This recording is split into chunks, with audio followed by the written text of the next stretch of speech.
getting there, and hopefully by the end of the year we'll have some sort of a documentation or publication which we hope we can start sharing this information. But we sit together and we talk, and then we try and get some insights out of it. So please, I invite all of you to join. This is the Facebook page of Bharat Darshan, which is currently on. There will be data, or there will be information, nuggets, anecdotes will be uploaded every day.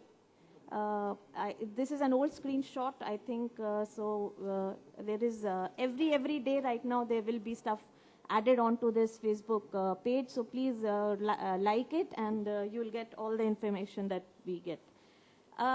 Just to come to then, that was about Future Group, Future Brands, and some of the work we do. This insight from a work perspective is used to create brands.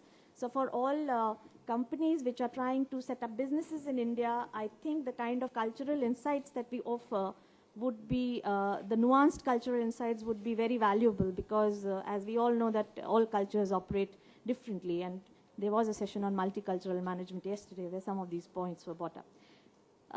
So some of my colleagues have already spoken about the Indo-French Design Conclave that was just concluded at the IIT. I just wanted to recap the key takeaways for me, at least.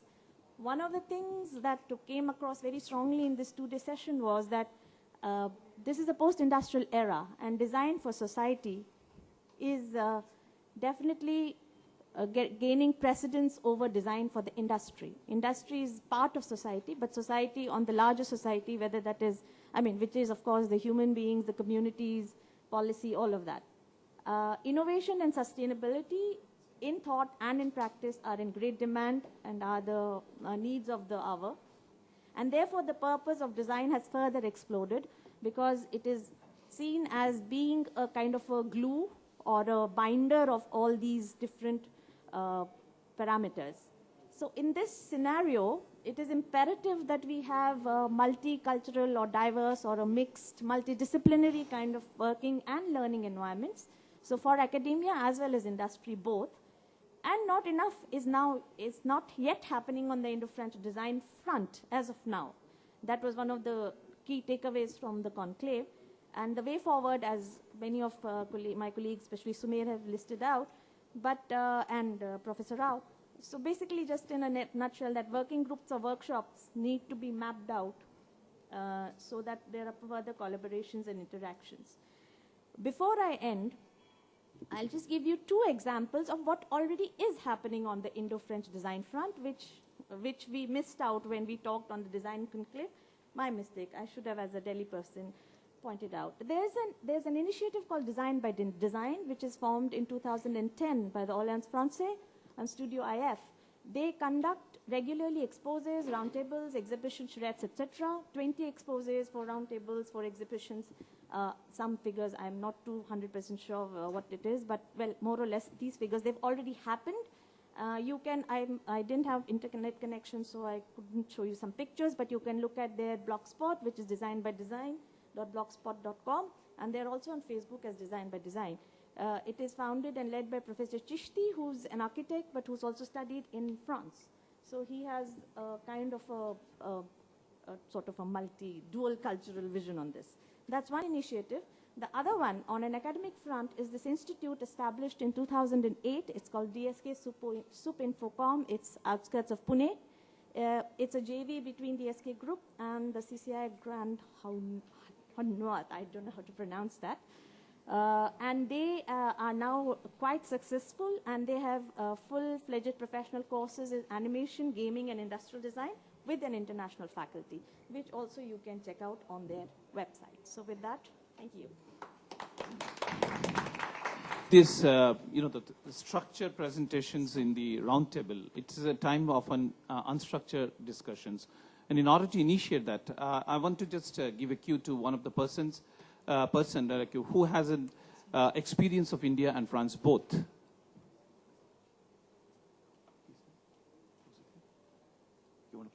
You want to make a presentation? Presentations from Mr. Francois Bourron. So that, yeah, I'm sorry. Bonjour. Well, in the past, I would like experience in India, because in the past I presented the new technology in India when I was with Areva, Alstom, and Siemens. And it was also the part of the offset program, which was agreed with the Indian government. So just to share with you the few values, when I made my the second last project in India, it was with Alstom. We did this project with the Ministry of Power and NTPC, National Thermal Power Corporation, which is one of the biggest utility in India. So one of the challenge given by the Indian government and NTPC is to do the localization of engineering in India, because this technology and the engineering know-how was not presenting in India. So our company accepted this challenge. So during this process of the project, we invited our colleagues from India to come to France and be involved in the basic design engineering. And perhaps later on I would like to give a few comments from my French colleagues about the quality of the Indian education, Indian students as well. So during this process, they were invited to come to France, and they rested for 3 months to 1 year in the headquarters, learning the technology part. And after that, they returned to India, and they were involved in the future project, which was for the export purpose. So you see, it was the win-win situation for the French company as well as for the Indian, our Indian counterpart, because through this process, we transfer the technology from France to India. At the same time, for the future project, we utilized their service and the low cost for the export project. During this time, my French colleagues, they found a few very good, interesting factors about the Indian students. So one of the factors was, they told me they're very good in English, and they are very good in grasping. It's a very, very good ability of the Indian students. But somehow they were not very happy with the methodological part, the mentality part, the go into the detailing part. They were not so positive about it. But in the due course of time, they understood it quite well. And maybe it is the different standards in India and in France. In France, it's a very high-level European standards. And sometimes it's difficult to understand. It's a no-fail situation. When you are working in a project which is based in aerospace or nuclear power energy, you have to design a product which in any circumstances will not fail. So you have to think from all the angles. So just to conclude, it was a very interesting experience, and maybe I listened to some of the presentation, and I think it should really happen, because some of the colleagues, my colleagues from the IIT and some from the France, they presented the collaboration. Now they should go forward to really make it happen for some Indian students. They should go to France, or maybe from French students, they should come to India. And with the association of Dr. Datta, I think in the future it will make it happen. Thank you very much. Is by Mr. Francois Boron about the innovative design. Quickly. Hello, my name is François Biron. I'm the manager of Diero Design.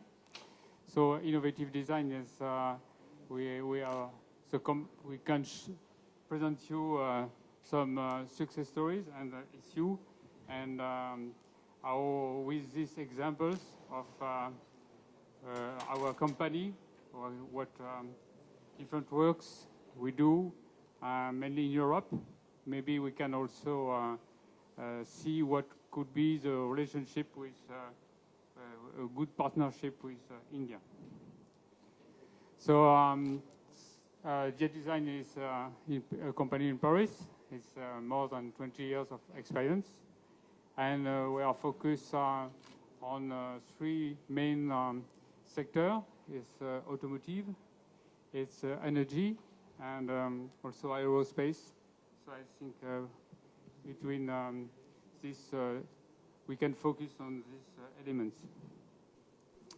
So we have our practice of design, but we improve also with good partnership with research like Arts et Métiers Paris-Tech, and there is also to complete our approach of emotional design.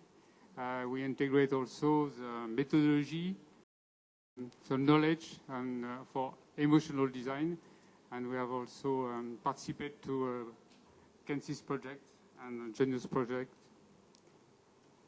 So the first point is I want to notice the requirements of the European consumer. It's very important that the emotional and the sensorial factors are key factors for success.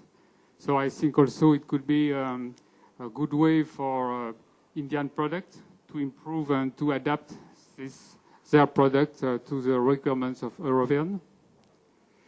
To help this, we use trends and semantic keywords. It will be also a good way because in the collaborative approach, in the teamwork, we have two different cultural approach, but it's a way also to federate the different culture and skills. First example is for energy. So I think it's an example of a solar system lighting. So it could be also a very good example to integrate this autonomous system in the nature. And it's a way also to have a natural impact. This also is this emotional design is linked with a semantic reference, like the plant, the tree, and this shape is quite universal. And for the engineering of design, we have also to optimize every aspect of this from emotional to the best manufacturing and sustainable approach. What also could be very important is for innovation. We have also a great experience for innovation with high technology. And design is a creativity method who can make in shape the technologies. And also Indian companies are very high level for robotics, for many fields of high technology. Here is with Induct, it is a startup. We develop automotive and mobility system. And one is a CyberGo. It is a driveless autonomous shuttle. It is robotized. As it is robotic, we imagine to have something very convivial, very friendly. So you can use this shuttle, and you can book it on your smartphone, for example, and he optimizes transportation in a special kind of trip. This is the demonstration of this shuttle. It is driverless. It is in the center of Lyon during city design show. Other example is also about a green city. This is a project. The name is Mixed City. It's a special station which is automated the parking, so you earn a lot of place in the city. And you have also multimodal aspect because the different shuttle can bring you from this could be near the highway to the center of the city. And you can also rent cars, bikes, and so on. This is an example of works we make for gas energy. So it is creativity at the beginning of the project. How for the emotional selection, we have also developed methodology, very concrete, to help industry and teamworks to select the best approach. For the user experience, it's very important also to be very focused on ergonomic and solution. And what also is very important that we are here the sketches of where we find the idea of the trolley. So at the beginning of the project, and at the end it was complete with a special handle. And it's also a sustainable system. We increase the possibility of recycling. For emotional approach, we imagine also home doors, which is a special link between the two elements of decor, and it is with a selector who can make the selection for the consumer with many possibilities. And it's also a new process to build this kind of doors. There is also in automotive we have make a concept car with a Total. It is to show the possibilities of rotomolding with polymer, recyclable polymer. And this is also to demonstrate the technology skills. So I think it's also a good way because for the technological aspect, you can have also a design of a demonstrator who highlight your possibilities. And this is an experimentation prototype that we made for Zodiac Aerospace, and it is for end-of-user test. So the design is a way to think out of the box, so it opens a lot of creativity in the company.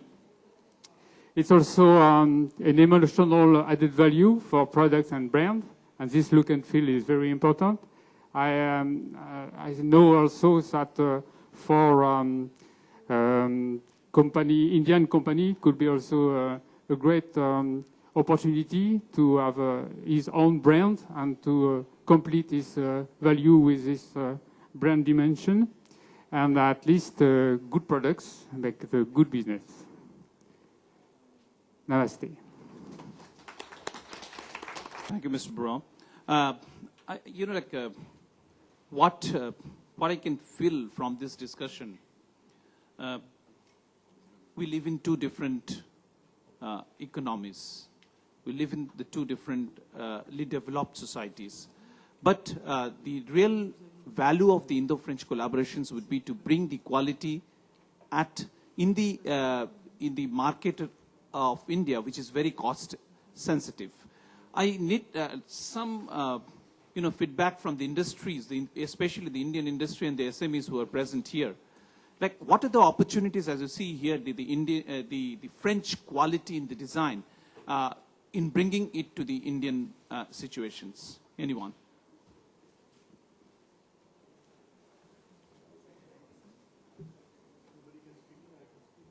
Yeah, I think in these two countries are the two different levels.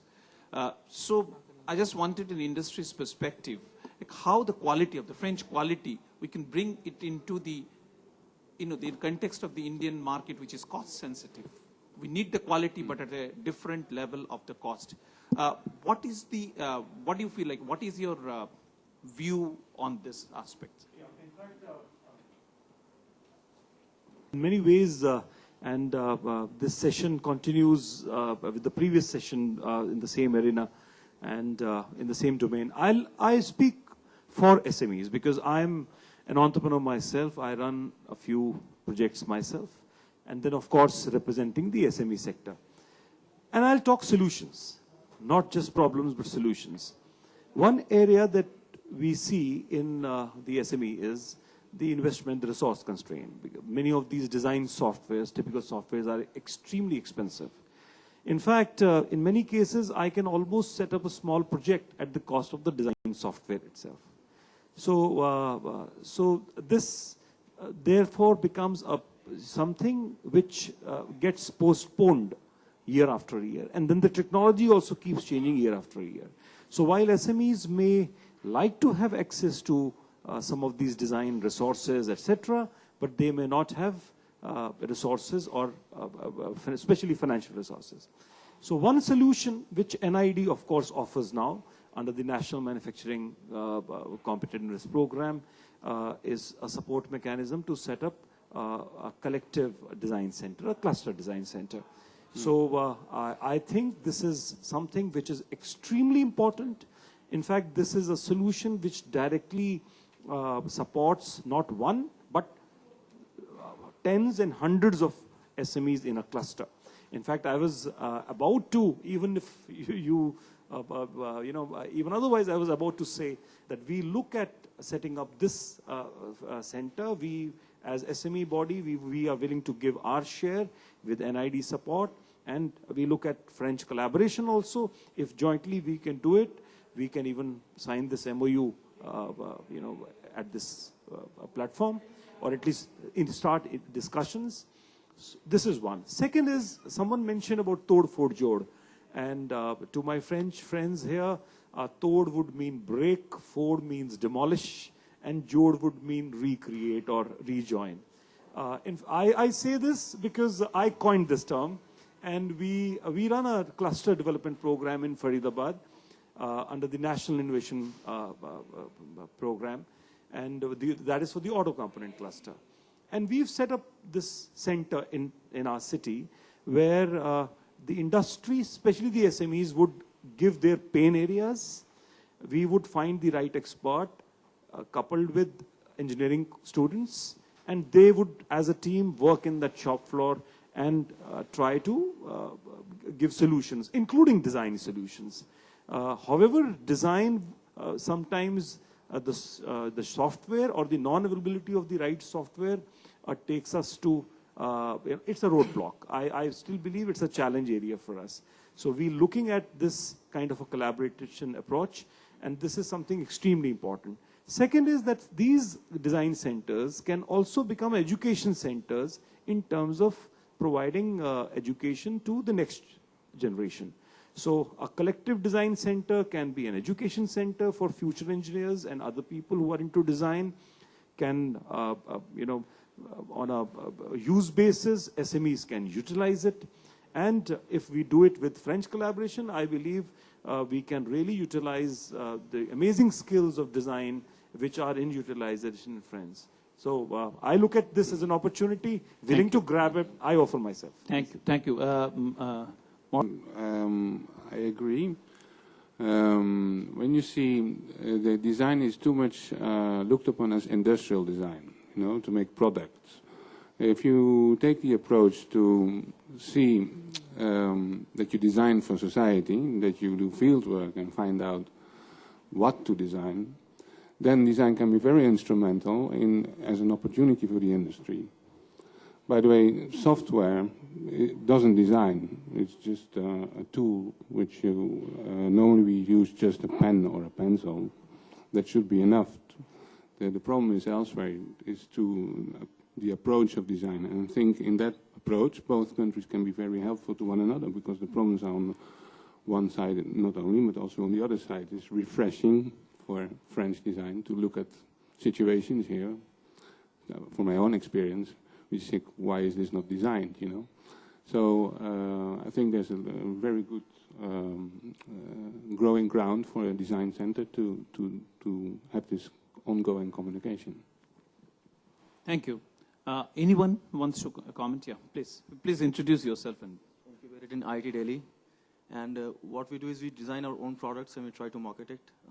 What I wanted to know was that is it possible that I could say that the design side of from France, whatever I've witnessed so far is great.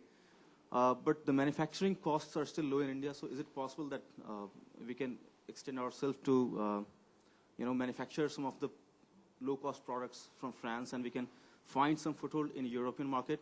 Because the understanding of Indian market we are gaining, and we have that access, but we don't have the access to European market. So what is the route through which we can utilize the France and Indian collaborative design, and we can present our product there? Because we do have some portfolio which can be utilized for the European market as well. Perfect topic for B2B session, which is after this.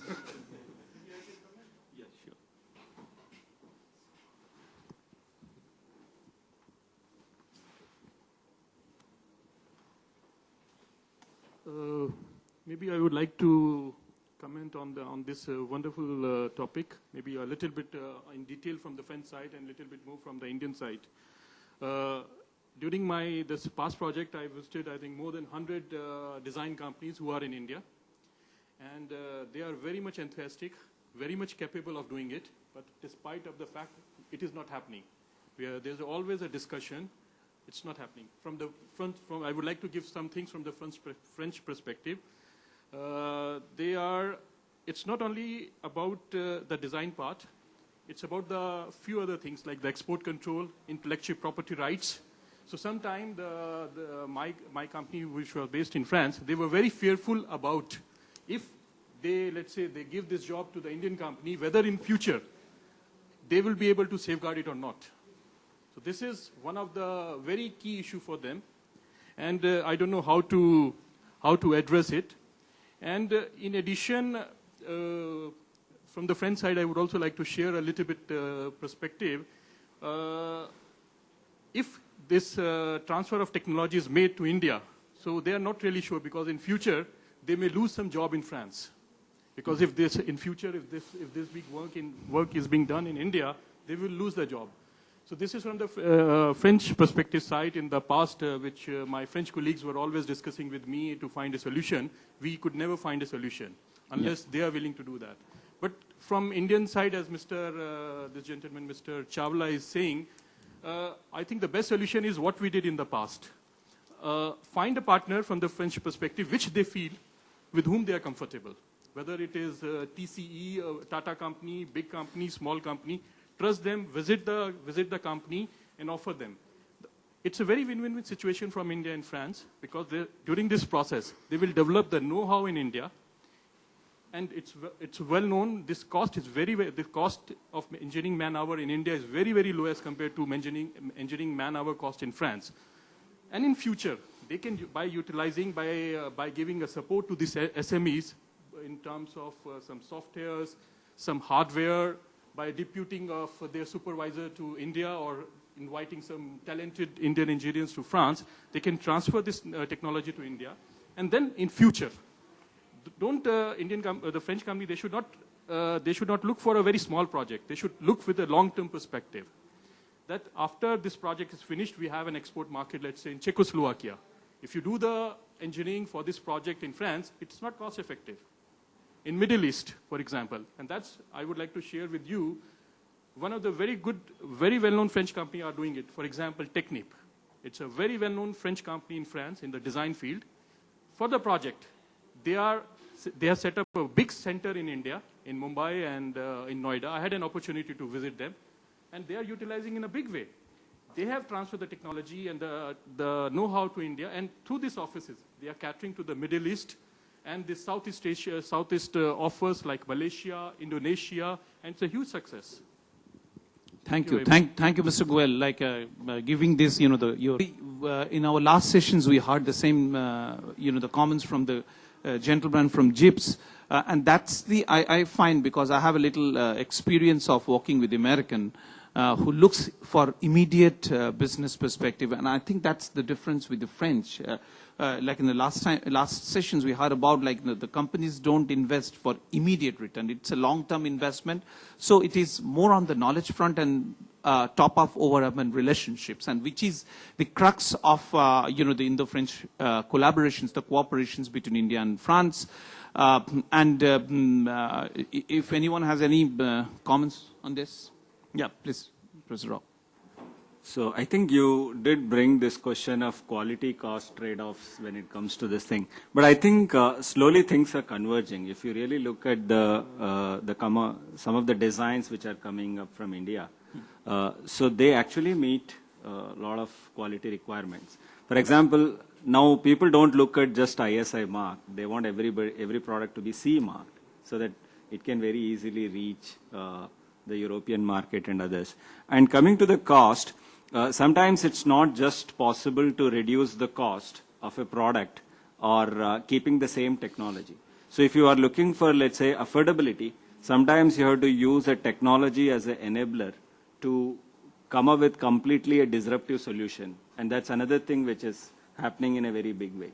So I think what I see is that it's just, maybe it's too early to say, but I think in future there can be a lot of convergence, and we don't see this gap between cost quality. Yeah, because as you say, like this is a very recent phenomenon which has happened at a very small scale. But if you ask any Indian companies, like this is the questions, because they are at the upper end of the value chain and look immediate, the outcome out of these things. So that's in that context, like that was my questions taking from somebody's comments from the industry.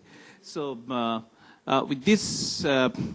If you don't have any comments, I think with this food for thoughts, let's design our thinking and also designed our pathway for the CEFI Press going ahead to design the future, the Indo-French collaborations. And in this context, this design is a new area. So with enough of food for thoughts, it's time for the real food. So let's break.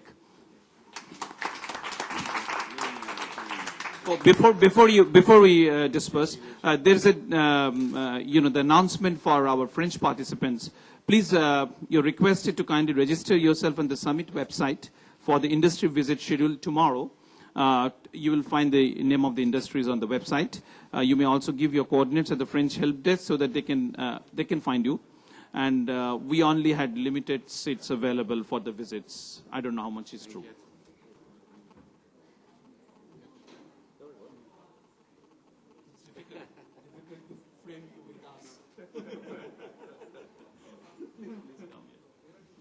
Some sort of synergy, whether there are amongst us, we can bring together people who can then address what the problem that's being faced in the field of neurology and neuroscience in a general public health direction.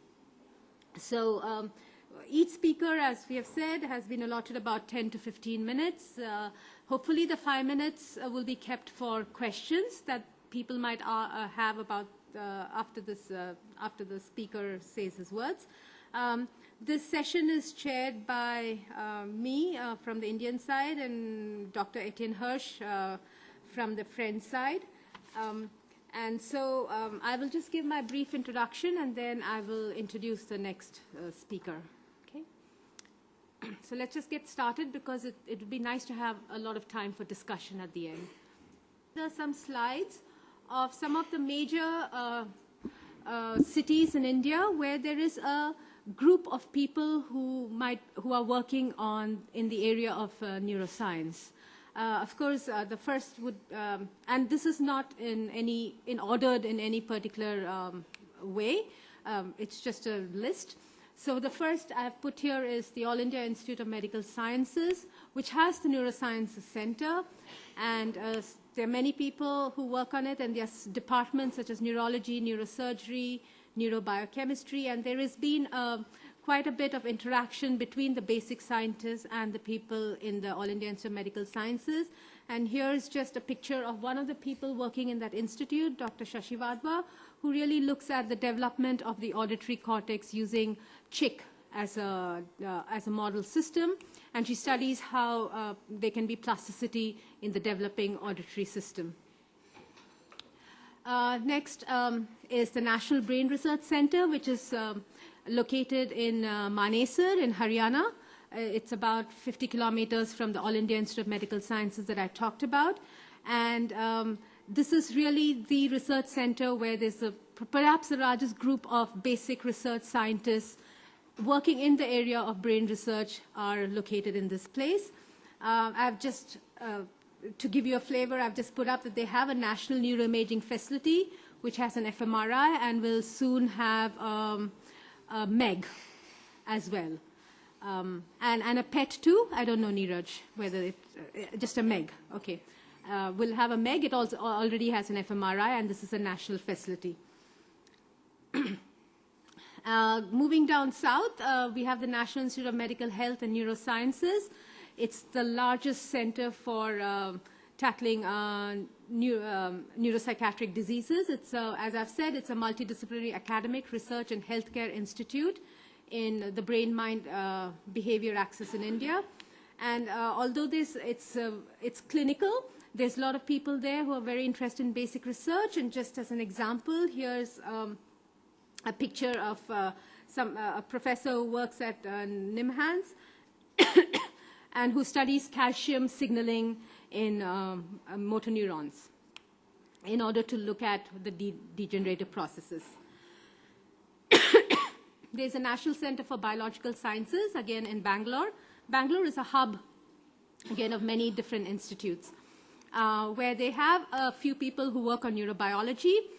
And at several different levels, they are very strong in electrophysiology. That's just an example. Upi Bhalla, who part of his work is on analyzing how odorant signals are perceived and processed by the brain.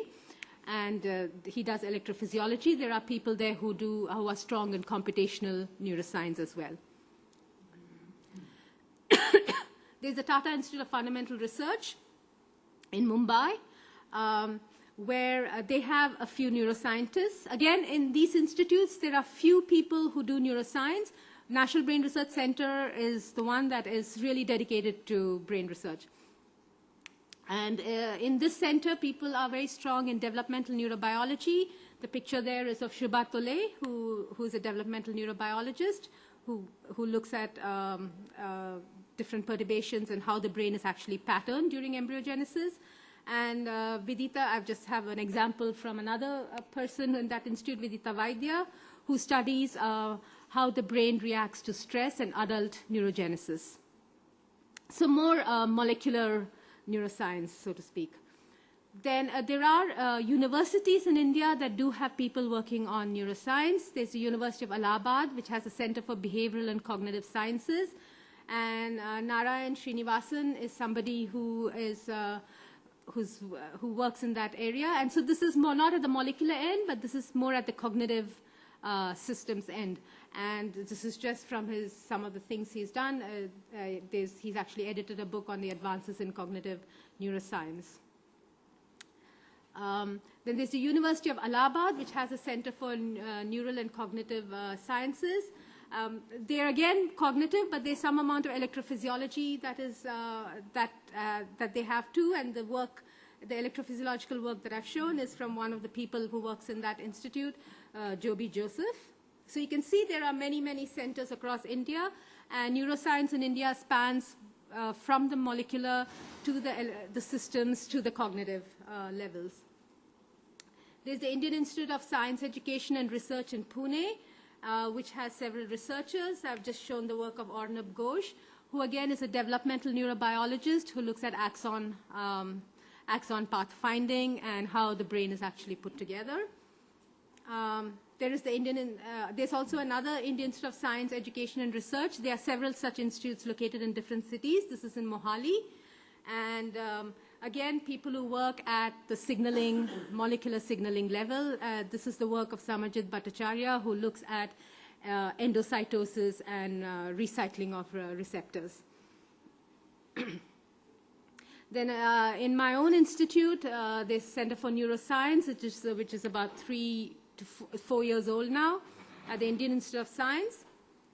And we have people who work at the systems level, electrophysiologists, primate electrophysiologists.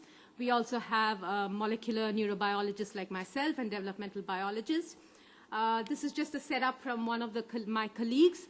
And this is it's a multiphoton for in vivo recordings from mice. Once you have them, you have optogenetically modified transgenic mouse, then this is the system to be used in order to trace what neurons are involved in, say, memory circuits is what he's interested in. And just 2 more minutes, just to tell you that we already have an ongoing collaboration. And this is kind of just to put up how it works, is that, there are labs that share common interests in any field of development. Ours happens to be the development of the brain, but it could be any other area.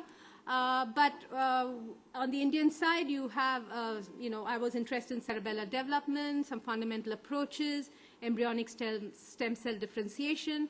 On the French side, there's a complementary approach where this French counterpart, Pierre Gressens, is interested in cerebellar diseases, has interest in analyzing anapathological samples, has genetic models. So you kind of bring those two things together and you work on some common problems in the cerebellum. And one of the things that we worked on was how to make healthy functional granule neurons, and can we use human embryonic stem cells in neurodegenerative diseases. So what we are hoping for is some kind of convergence of ideas. It could be even ideas. It doesn't have to be in the same field, exactly the same area of research, but complementary ideas to bring together to address some problem. Thank you. So much. In fact, I will introduce the French neurosciences and also talk about Parkinson's disease and translational work that is done in our institute about Parkinson's disease. Changed 5 years ago. 5 years ago, every institution in France was competing with each other, and that was extremely deleterious. So an alliance for health sciences was created. It is called Avizan, and it includes the hospital, the universities, CNRS, INSERM, and all the major institutes working in the field of health sciences and neurobiology. So this alliance, in fact, has 10 institutes, and one of those institutes is working in the field of neurosciences, cognitive sciences, neurology, and psychiatry. Neurosciences, in fact, the perimeter of this institute goes from fundamental neurosciences, so we are studying neural cell biology, physiology, perception, action, so in general behavior, and this includes cognition and also the development and aging. And this is a major issue because, as you might know, in fact, in Horizon 2020 in Europe, which will be in fact the new funding scheme in Europe, healthy aging is one of the priority. The second aspect relates to clinical neurosciences. So since we are dealing in our institute about neurology, psychiatric disorders, but also sensory organ deficiency, so blindness, vision alteration due to aging, and hearing deficiencies. So because our country is a relatively small country, we cannot cover everything, and we have set some priorities, and we have 3 major priorities in the field of neurosciences. The first one is to understand the function and the dysfunction of the nervous system and the sensory organ. So it goes really from the development to aging, and the brain is extremely complex, and this has to be analyzed in great detail, but really by really basic scientists. This is studied in interaction with the genome and the environment, and we are facing major challenges.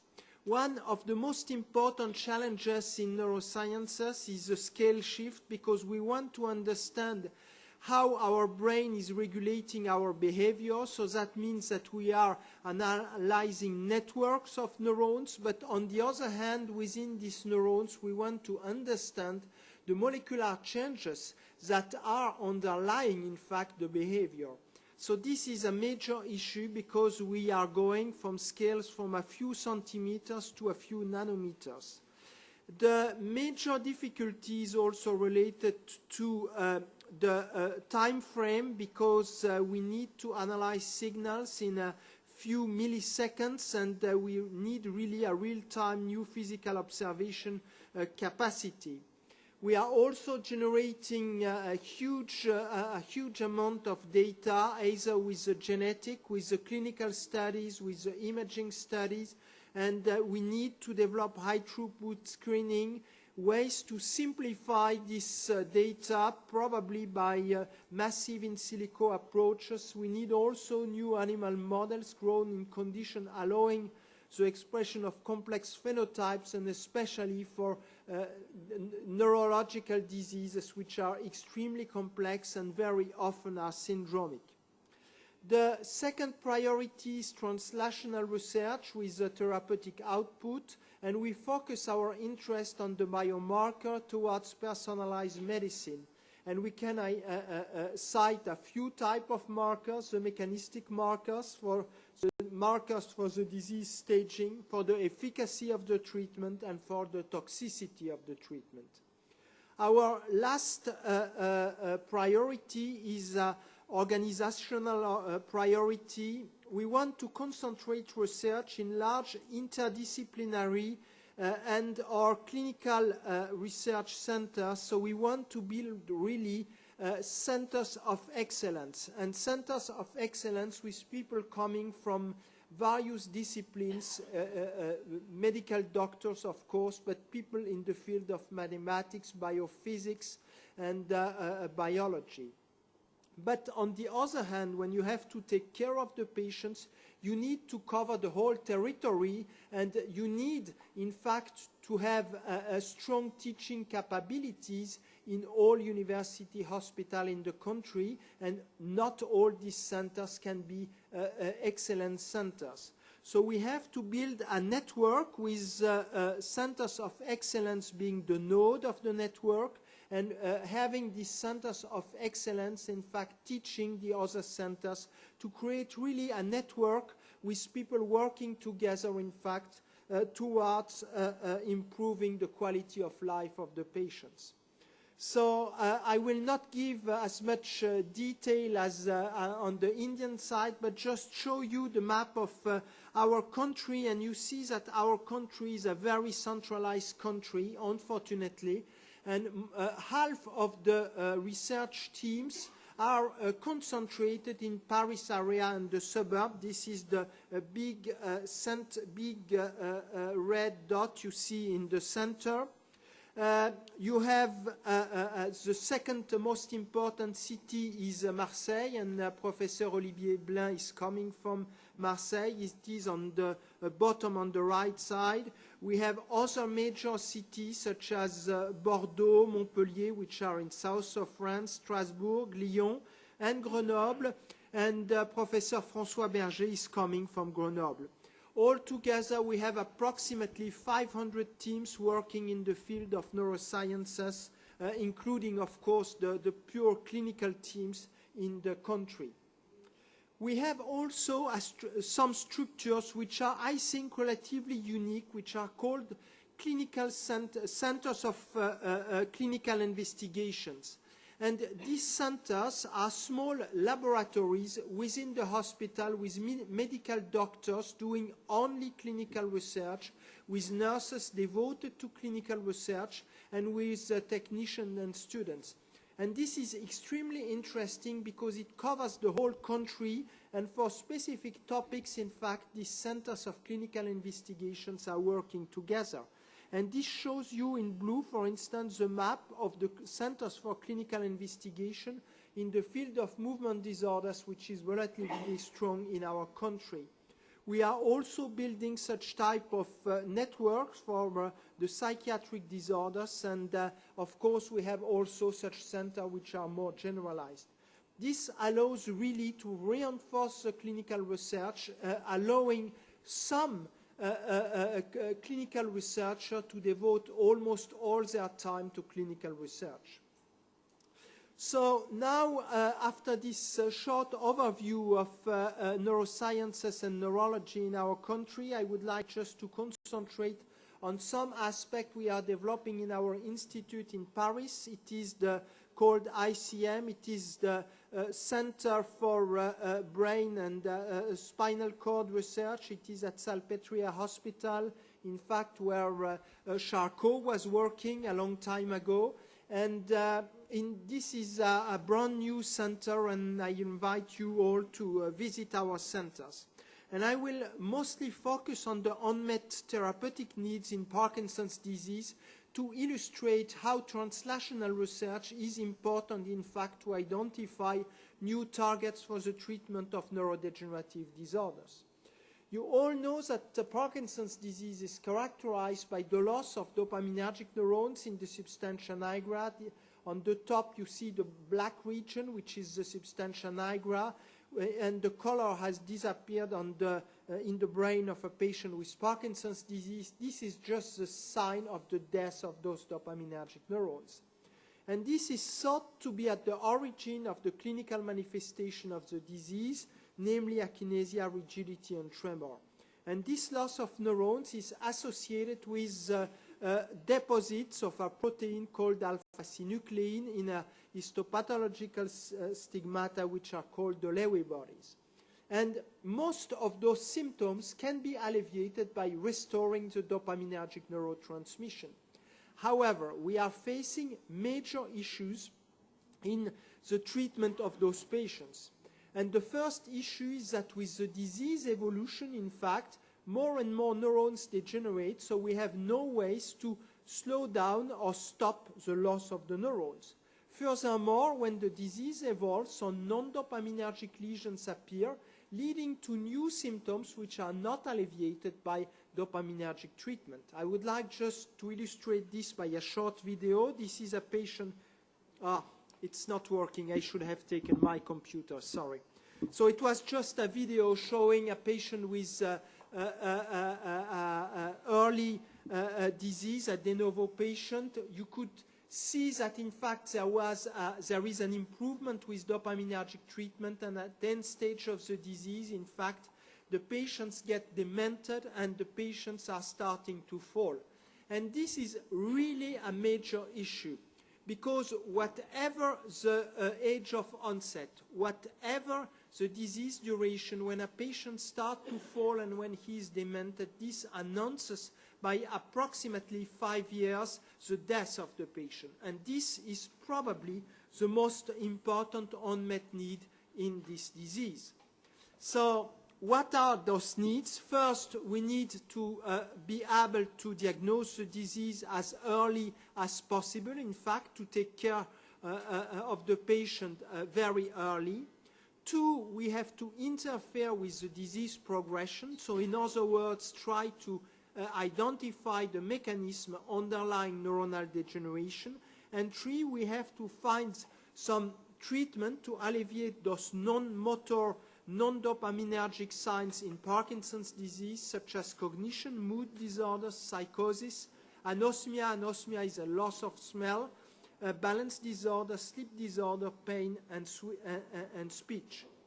I would like just to illustrate point 2 and point 3 by showing the way to identify targets for neuroprotection. And in fact, we have two major targets. One, these are the dopaminergic neurons themselves. On the right side, we might identify the mechanism intrinsic to the dopaminergic neurons that lead to the degeneration of the neurons. And in fact, three major pathways have been identified. First, a mitochondrial dysfunction.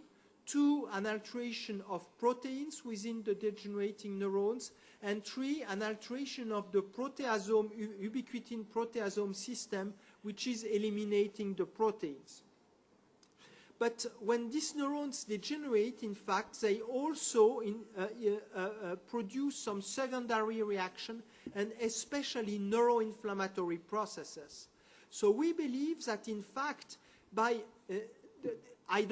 trying to identify the target for neuroprotection, we should concentrate on the neurons, on the cell autonomous mechanism, but also on the non-cell autonomous mechanism involving the microglial cells, the lymphocytes, and there is a lot of work done on this mechanism, especially on the lymphocytes, because T lymphocytes infiltrate into the brain in Parkinson's disease and are instrumental.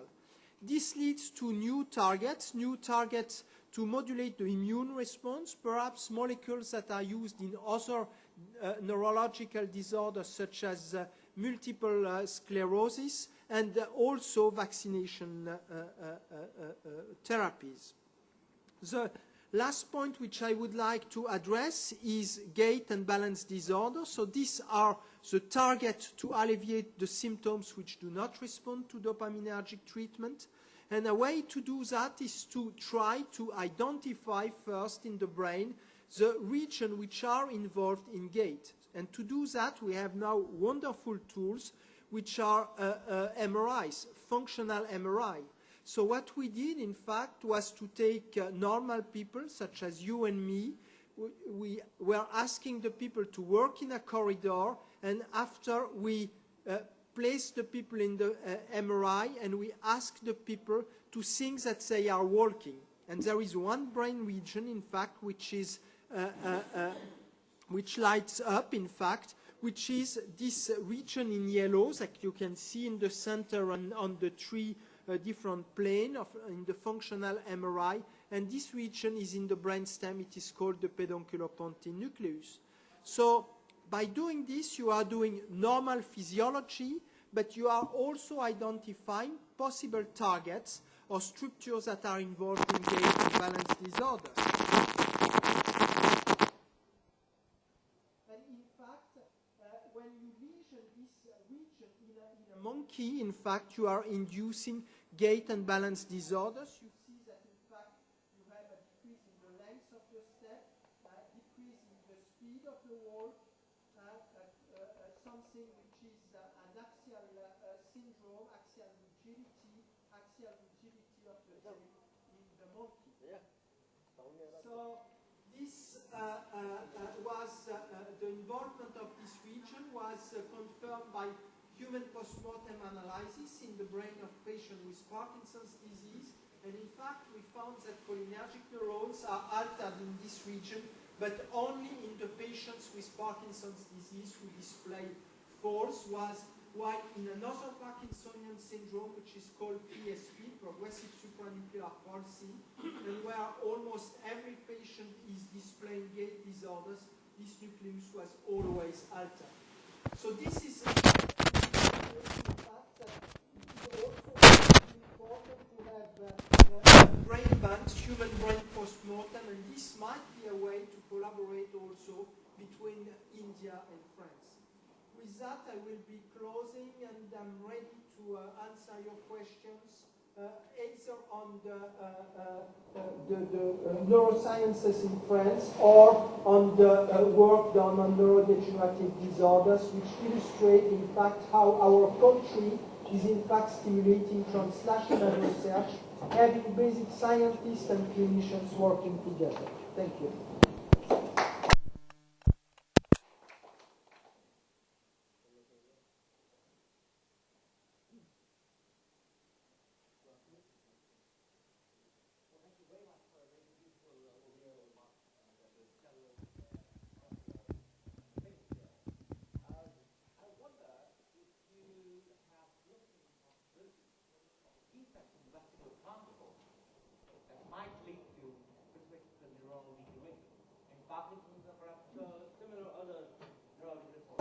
Vascular.